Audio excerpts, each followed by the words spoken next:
ফিরলাম বিরতির পর। কারণ শ্মশান যাত্রার সময় আমরা হরে কৃষ্ণ হরে রাম এইসব করতে দেখেছি, কিন্তু একেবারে ব্যান্ড পার্টি বাজিয়ে উদ্দাম নেচে সেলিব্রেশন। দাদুর মৃত্যুতে এমনটাই অভূতপূর্ব কাজকর্ম হচ্ছে নাতিদের। অদ্ভুত শ্মশান যাত্রার সাক্ষী রইল পাঁশকুড়া। দেখতেই পাচ্ছেন সেই ছবি, যেখানে দাদুর মৃত্যুতে আনন্দে আত্মহারা জানো নাতিরা। কি ব্যাপার সমস্ত বিষয় জানবো যারা সংশ্লিষ্ট রয়েছে তাদের বাইট থেকে।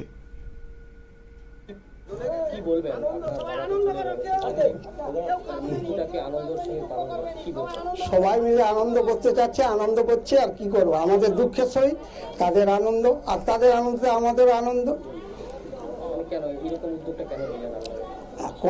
আনন্দটা নিলাম, সবাই মিলে আনন্দ করতে চাচ্ছে, যে 104 বছর বয়স, আনন্দ করবে বলছে, আনন্দ হোক, কি আছে। আজকে আনন্দ হইতে হচ্ছে, দুঃখের সহিত আনন্দ হচ্ছে। দুঃখ সরবেনি, দুঃখ সারা জীবন থাকবে। বাবা যখন চলে গেছে আর কি তার ছেলেদের থাকবে, আনন্দ থাকবে, দুঃখই থাকবে। বুক ফেটে যাবে কিন্তু মুখ ফাটবে নিয়েতে।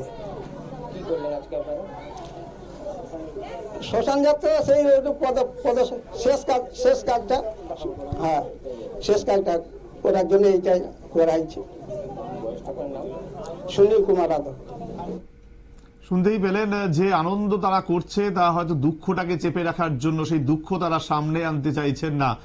সত্যি তো, কারোর মৃত্যুতে মানুষ শোকাহত হয়, তারা কান্নাকাটি করে, কিন্তু সেই কান্না, সেই যাতে দুঃখ, সেগুলো যাতে দীর্ঘস্থায়ী না হয় তার জন্য আজকে ব্যান্ড পার্টি এনে তারা নাচ গান করছে, উদ্যম নাচ আনন্দ করছে, যাতে এই দুঃখটা তারা ভুলে থাকতে পারে। কারণ আপনজন চলে যাওয়ার যে দুঃখ, সেটা যারা হারায় তারাই বুঝতে পারে।